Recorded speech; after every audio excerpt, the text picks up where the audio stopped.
In 300 BC, there was a small town of Cyprus. There once lived a powerful trader named Zeno. On a voyage from Phoenicia, which is modern-day Lebanon, to Piraeus, he carried with him a rare purple dye that was used to color the robes of royalty.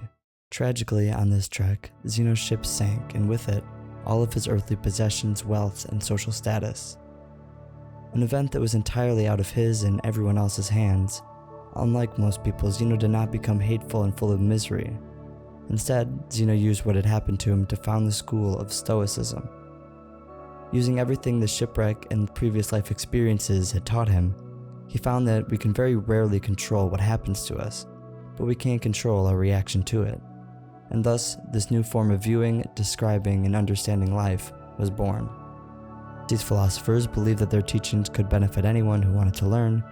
They taught and discussed these Stoic principles in public, which in turn led to Stoicism becoming widely known at the time. Some Stoics, like the almighty Emperor Marcus Aurelius, came from wealth and powerful backgrounds. Others, like the philosopher and playwright Seneca, came from more modest beginnings. But what all Stoics had in common was a belief that the best way to better life is to focus on things that are within our control and let go of things that are not. This philosophy could be more or less summed up in one Stoic slogan, memento mori, or remember your mortality. In other words, Stoics believed that the best way to deal with difficult situations was to remember that death is inevitable and that our time here on earth is limited. This realization can help us put our problems in perspective and focus on what is truly important. So how can a philosophy like Stoicism, that was founded thousands of years ago, help in modern times? Well, this is an incredibly powerful philosophy when it comes to dealing with difficult situations. The next time you're feeling overwhelmed, try remembering that you're simply going to die. Yes, I know, maybe a little morbid, but trust me. You may find that this mental shift can help you better deal with whatever life is throwing your way. For example, in school, most people are very overwhelmed with the various due dates and deadlines, as well as classmates always trying to get in our way, and for good reason. It can become very stressful. At the moment, it can feel like nothing else matters, consumed by the worry, fear, and anxiety about not having your homework done and how that could lead to your entire future unraveling and you living under a bridge. But instead of focusing on the worry, try to shift your thinking into what is immediate and controllable. You cannot control how your future will go, so worrying about it won't help you get your homework done. But what will help is realizing that your time here on earth is limited, so controlling what you are doing with your time in the present moment will be the only thing that matters and the only thing that helps move the needle.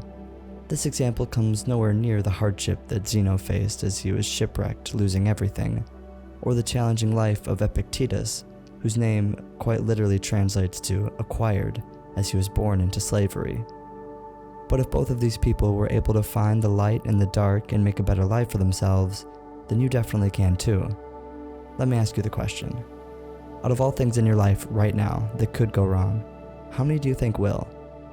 Are you prepared for the worst possible outcome? Most people aren't, and that's okay if you're not.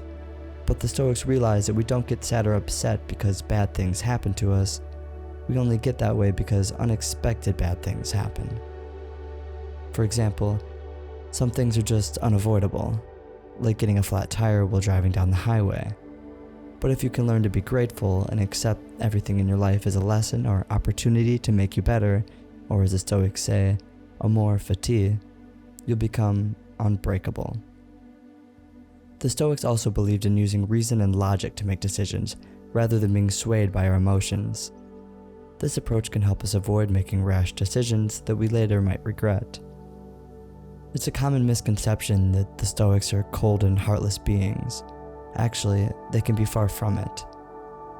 Stoics believe in using reason and logic to make decisions, as they strive to maintain a sense of detachment from their emotions that can cloud their judgment.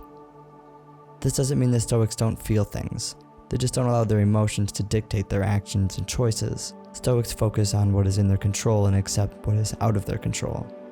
They are less likely to worry and stress about things they cannot change. This in turn allows them to live a life more in the present, which in numerous studies has been shown to increase the levels of happiness. Additionally, Stoics strive to develop a strong sense of self-discipline, as they believe that this is the key to living a good life. Granted, this is not easy, but By learning to control our emotions and desires, we are better able to direct our actions towards achieving our goals and living a life full of purpose that is unique to each of us. Finally, Stoics place a great emphasis on living in harmony with others. They believe that everyone should be treated with kindness and compassion, as we are all equal members of society. They even coined the word cosmopolitan, which means citizen of the world. And by doing this, not only will we make the world a better place, but we also will improve our own lives as well. Stoicism is a philosophy that can provide us with many tools to lead a happy and fulfilling lives. If we can learn to control our emotions and desires, live in harmony with others, and focus on what is within our control and let go of what is not, then we will be on our way to living a more purposeful and fulfilled life. If you're still here, I would greatly appreciate if you could like this video and subscribe as to not miss out on any future content. I hope you have a great rest of your day, and remember to live in the moment. Life is short,